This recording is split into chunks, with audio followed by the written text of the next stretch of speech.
Citoyennes, citoyens, bonjour. Aujourd'hui, on va découvrir comment la Lune Encelade est en train de renforcer son potentiel d'habitabilité à travers une nouvelle analyse des données de Cassini. On discutera ensuite de Firefly Aerospace qui, malgré un incident majeur, fait une grosse acquisition. On parlera de l'économie lunaire et de la réutilisation en Europe, notamment pour les seconds étages. Allez, c'est parti, générique.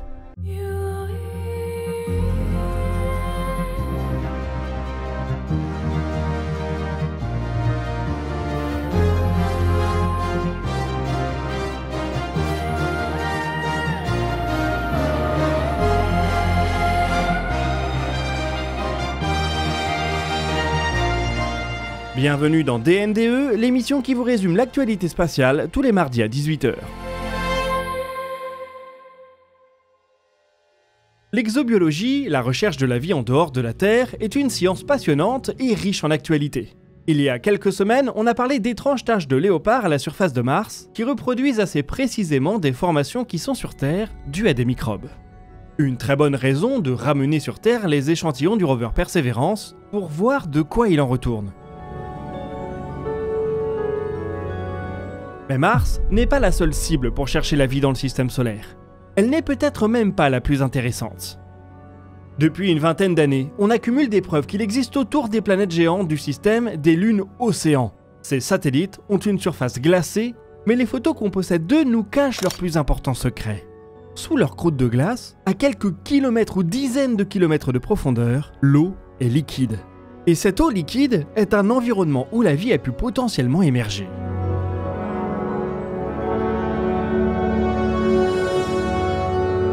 La liste de lunes ou même de planètes naines qui abritent potentiellement un tel océan ne cesse de s'allonger. Dernièrement, c'est Ariel, une lune d'Uranus, qui est venue ajouter son nom au répertoire. Tous ces océans n'intéressent pas pour autant les exobiologistes. Certains sont plus prometteurs que d'autres, et tout en haut de la liste des milieux les plus hospitaliers pour la vie, il y a Encelade, une petite lune de Saturne. Son océan a été parmi les premiers à être découvert, et depuis il ne cesse d'accumuler les arguments en sa faveur. Il semble être en contact direct avec le manteau rocheux de la Lune, ce qui est un bon point pour les interactions. Ce manteau rocheux pourrait également fournir une source d'énergie volcanique via des bouches hydrothermales. Cela reproduirait un environnement qui est connu sur Terre pour abriter la vie, et qu'il a peut-être même vu émerger. Encelade possède des geysers qui expulsent de la matière dans l'espace. Et grâce à ces derniers, on a pu trouver des molécules organiques, probablement issues directement de l'océan souterrain. Encelade a pu être explorée par la sonde Cassini jusqu'en 2017, mais depuis il n'y a plus de données fraîches, ou alors elles sont prises à grande distance avec des télescopes. Cela ne signifie pas que le travail de recherche s'arrête pour autant. Il reste possible de continuer à travailler sur les données accumulées jusque-là pour éventuellement faire émerger de nouveaux secrets. C'est ce que vient de faire une équipe allemande. Au cours de sa mission, Cassini a réalisé plusieurs survols d'Encelade. Lors de ces derniers, elle a pu capturer des grains de matière éjectés par les geysers, pour les analyser avec un spectromètre de masse. La plupart des passages auprès d'Encelade ont été réalisés avec une vitesse relative de 12 km par seconde. Mais il y a un passage qui se distingue, la run E5. Au cours de celui-ci, la sonde a survolé Encelade avec une vitesse relative de 17,7 km par seconde. Et les particules éjectées du geyser ont donc frappé l'instrument de la sonde avec plus d'énergie. C'est ce passage qui a intéressé les chercheurs allemands et qui leur a permis d'arriver à une conclusion passionnante. Ils ont pu utiliser ce passage à plus haute énergie pour identifier de nouvelles espèces chimiques issues des geysers de la Lune. Des alcènes et des éthyles. Des molécules assez complexes qui pourraient servir de base à des lipides ou des acides aminés. On est encore dans la chimie et assez loin de la biologie, mais on s'en rapproche. Il existe peut-être dans les lunes-océans de la Lune une chimie encore plus complexe. Pour s'en assurer, le meilleur moyen sera de retourner sur place. Le mois dernier, des chercheurs de l'Agence spatiale européenne ont réitéré la volonté de concevoir une mission dédiée à Encelade. Elle pourrait décoller en 2042 pour un début d'observation en 2053. Alors je sais, c'est terriblement long, mais c'est le rythme de l'exploration interplanétaire, en tout cas pour le moment. La sonde serait conçue pour survoler régulièrement le pôle sud de la Lune, là où se trouvent les geysers. Un atterrisseur est même envisagé avec la mission. Il permettrait de comprendre un peu mieux la surface de ce monde lointain et probablement de nous dévoiler des images parmi les plus fantastiques du système solaire. Ça vaut bien la peine d'attendre encore 30 ans.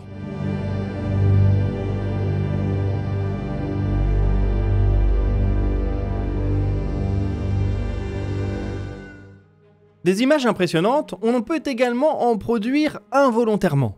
Il n'y a qu'à demander à Firefly Aerospace. L'entreprise américaine s'est fait une belle place dans le New Space américain.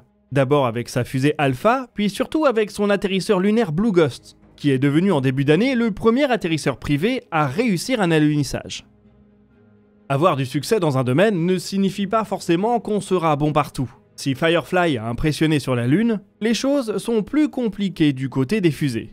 Le lanceur Alpha vole depuis 2021 et il a depuis connu 2 échecs totaux, 2 échecs partiels et 2 vols réussis. Un bilan mi-figue mi-raisin qui trahit par ailleurs une cadence de vol qui a du mal à décoller. Les choses risquent de ne pas s'arranger prochainement puisque Firefly a connu un incident impressionnant sur un stand de test. Sur son site de Briggs, au Texas, l'entreprise conduisait un essai qualifié d'acceptation d'un premier étage, destiné à la prochaine mission. Des caméras de sécurité ont capturé une impressionnante explosion, et Firefly a confirmé que le premier étage avait été perdu. Personnellement, ça nous rappelle un peu l'incident de RFA en Allemagne, en apparence assez similaire, et qui a coûté pas mal de retard aux fabricants de fusées. Firefly risque donc de prendre encore pas mal de temps avant de mettre une de ses fusées sur un pas de tir. Cela n'empêche pas l'entreprise de préparer son futur pour autant. Moins d'une semaine après l'incident, Firefly a annoncé qu'elle allait dépenser 855 millions de dollars pour acquérir SciTech, une entreprise de recherche et développement spécialisée dans la défense. Pour Firefly, c'est un bon moyen de se rapprocher du Pentagone et une stratégie pour se placer en vue du projet Golden Dome. Cette initiative de la Maison-Blanche vise à concevoir un système de détection et d'interception des missiles. Une sorte de bouclier qui protégerait le territoire américain. Il aurait une forte composante spatiale et peut donc rappeler le fameux programme Guerre des étoiles de l'ère Reagan.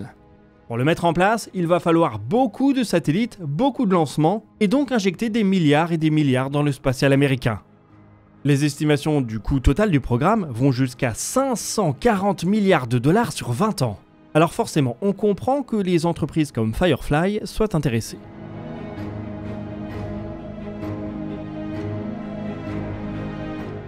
L'entreprise devrait également pouvoir faire fructifier sa nouvelle capacité lunaire. La prochaine mission vers notre satellite est prévue pour l'année prochaine. Si Firefly peut sur ce segment enchaîner les succès, la demande devrait être au rendez-vous. En plus des missions pour le compte de la NASA, de plus en plus d'acteurs cherchent à déposer des charges utiles sur la Lune. La DARPA vient d'ailleurs de publier un document intitulé « Le guide de l'économie commerciale lunaire ». C'est une collaboration de 130 auteurs qui s'étend sur 237 pages.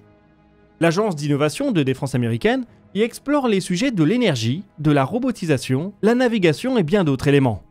On a commencé à le feuilleter ici et c'est une lecture passionnante. Peut-être qu'on pourra en faire un dossier spécial membre dans les semaines qui viennent. N'hésitez pas à nous dire si ça vous intéresse en commentaire.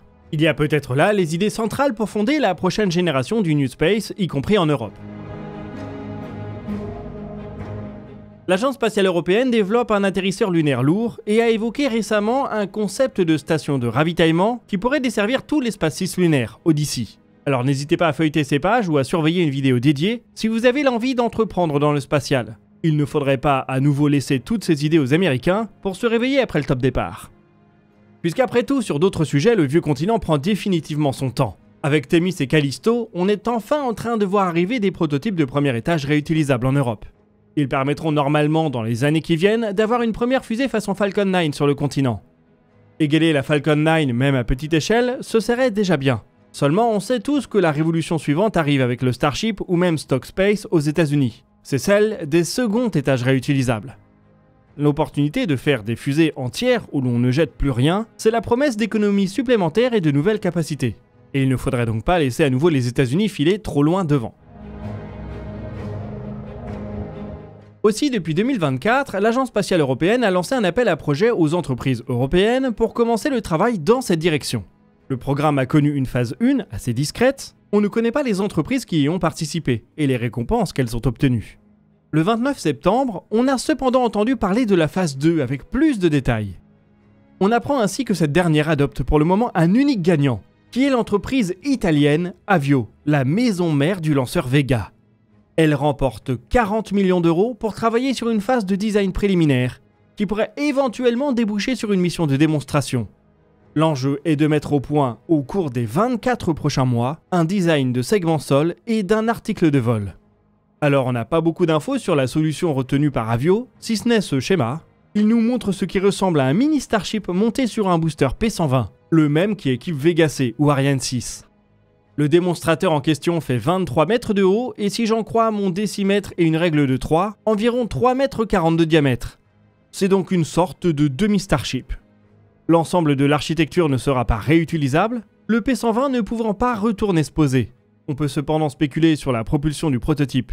Avio travaille depuis quelques années sur des moteurs au méthane, le MR10 et le MR60.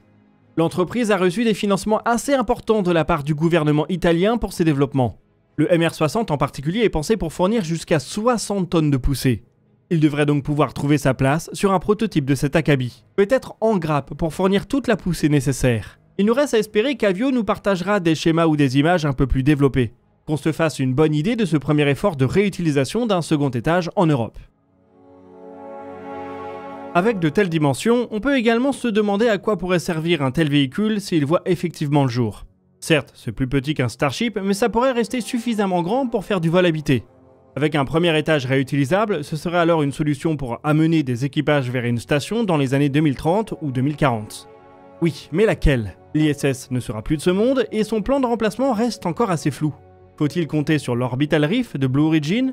Faut-il composer avec les développements très rapides de Vast ou faut-il se tourner vers l'effort de Voyager et Airbus, qui a le mérite d'être déjà relativement international avec une belle composante européenne? Intitulée Starlab, cette station regroupe Voyager Space, une entreprise américaine, Airbus, Mitsubishi et les Canadiens de MDA. Dans l'esprit, c'est donc celle qui ressemble le plus à la Station Spatiale Internationale, les Russes en moins.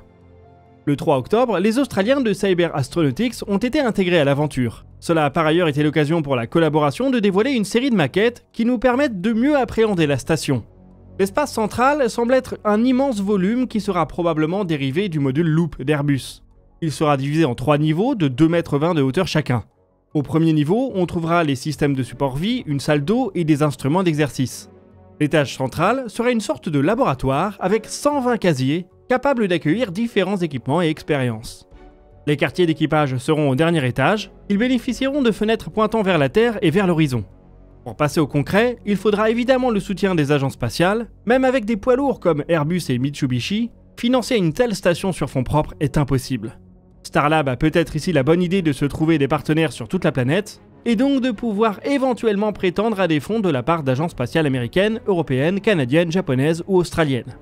Une façon de continuer la coopération qui a franchement bien marché avec l'ISS. A voir si des acteurs comme Vast pourront à l'inverse défendre une solution 100% américaine et prête rapidement, ce qui pourrait séduire la NASA.